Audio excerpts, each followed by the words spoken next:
Here is your wrestling news for September 21st, 2020. And your headlines for today include: 2 former WWE wrestlers disclose strange facts about Paul Heyman during his role as Raw Executive Director. How WWE 2K Battlegrounds replaced Tessa Blanchard's image. Former WWE Champion being traded to Raw during WWE Draft. Current plans revealed. Rob Van Dam confirms working with WWE again soon. Recent unmasked photo of Rey Mysterio with Dominik Mysterio released online. Latest plans for Otis's Money in the Bank cash-in plans revealed.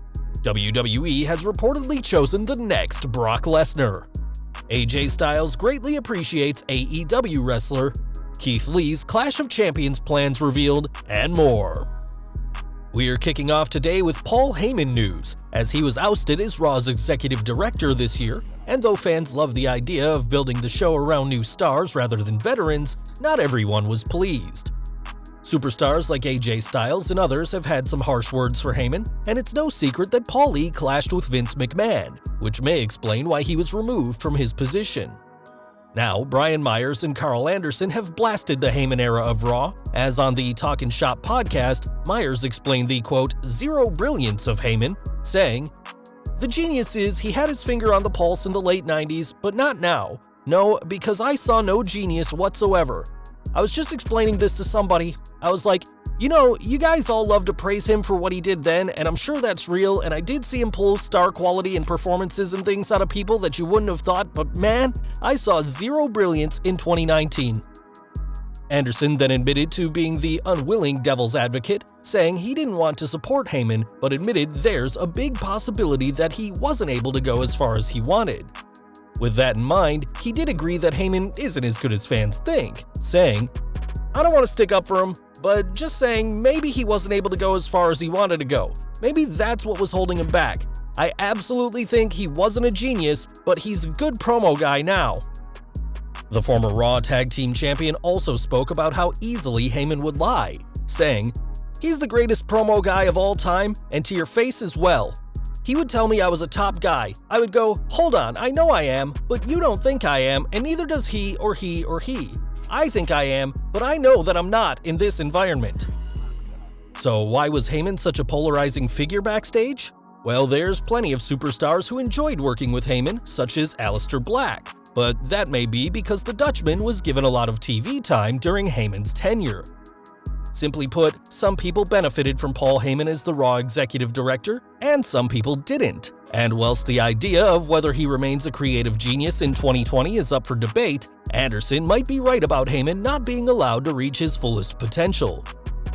Heyman's departure wasn't just a big deal for WWE, but also for the USA Network, as their president, Chris McCumber, disliked Heyman being fired from the role.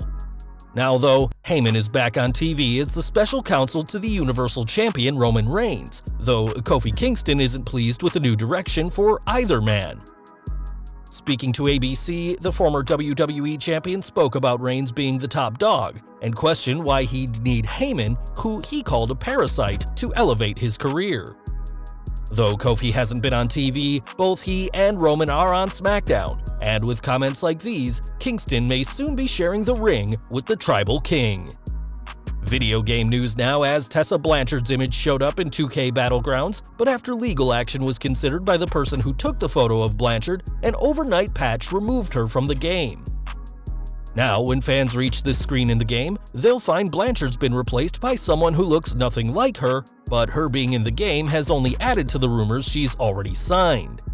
WWE reportedly sent out feelers to Blanchard following her controversial Impact release earlier this year, though we haven't heard much since then, and if WWE does intend on bringing her into the company, this is not the way to debut such a huge star. Now last month, Triple H confirmed a 2020 draft, and though rumors have said it'll happen in October, nothing has been confirmed. With so much happening in WWE right now, the question is, what will happen during the WWE draft?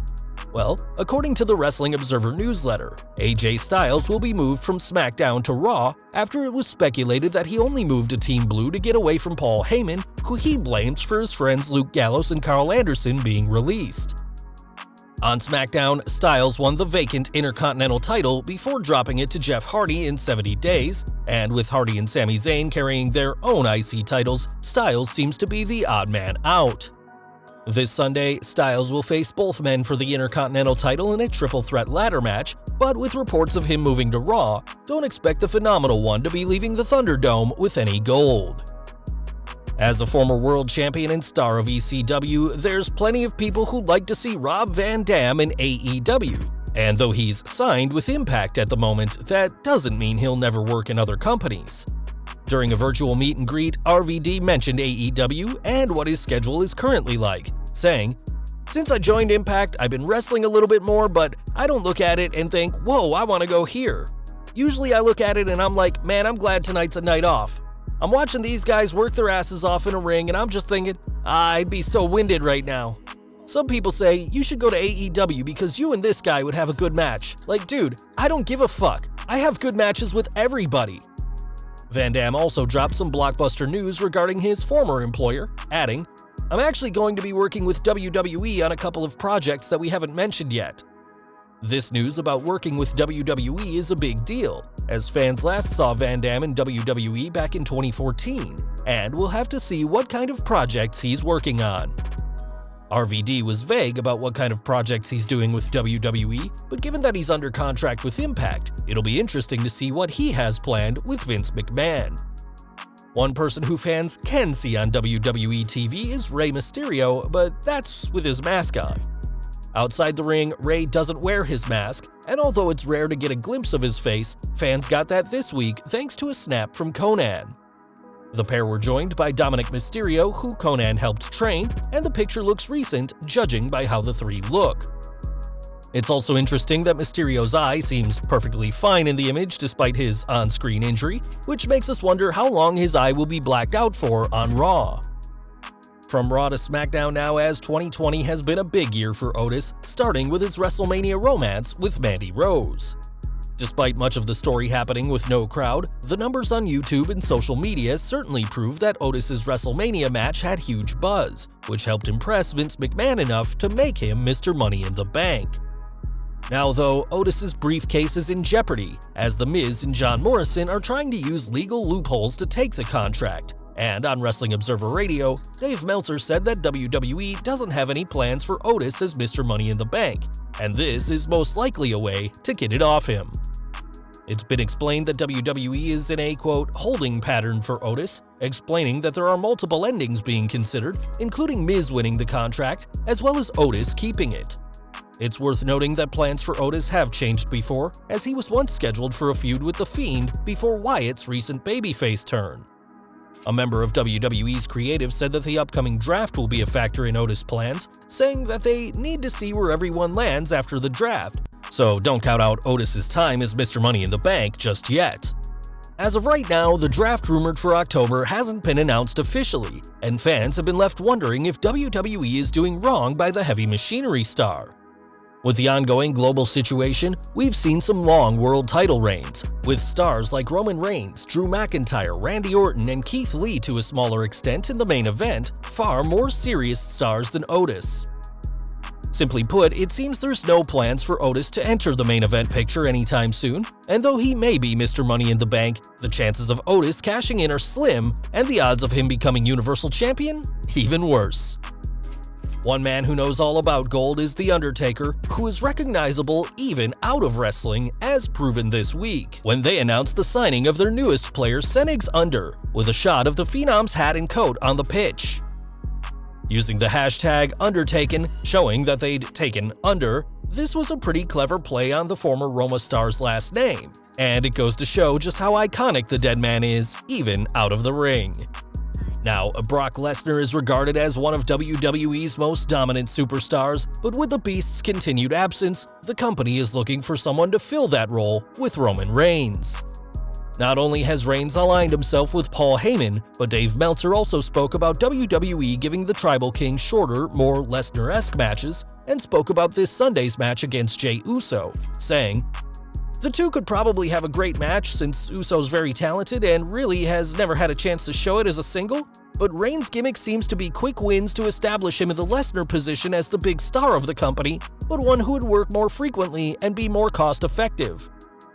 If Reigns is being positioned to be the next Lesnar, then that begs the question, is Brock going to return?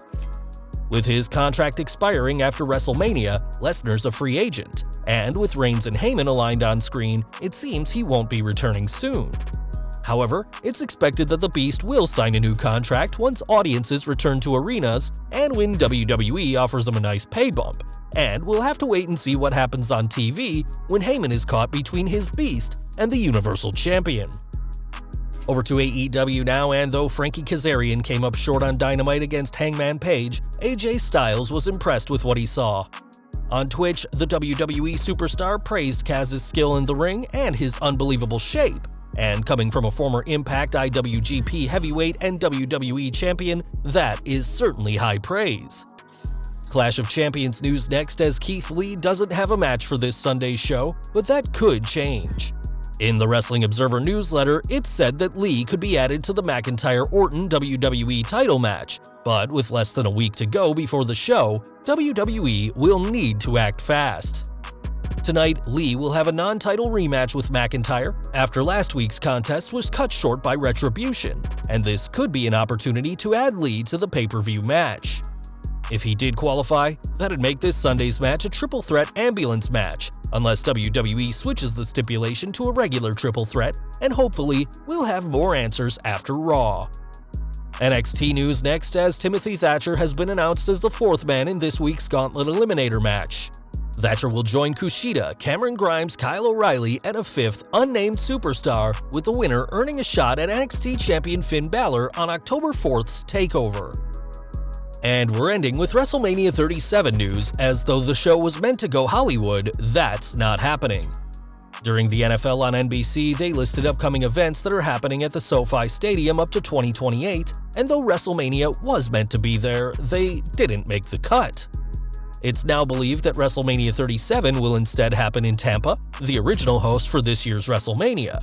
And though there were rumors of the Staples Center hosting, they've now announced concerts that'll take place during Mania Week. This year's WrestleMania was the first time the show happened with 0 live fans, and whilst we don't know what next year's show will bring, odds are it won't be in SoFi Stadium.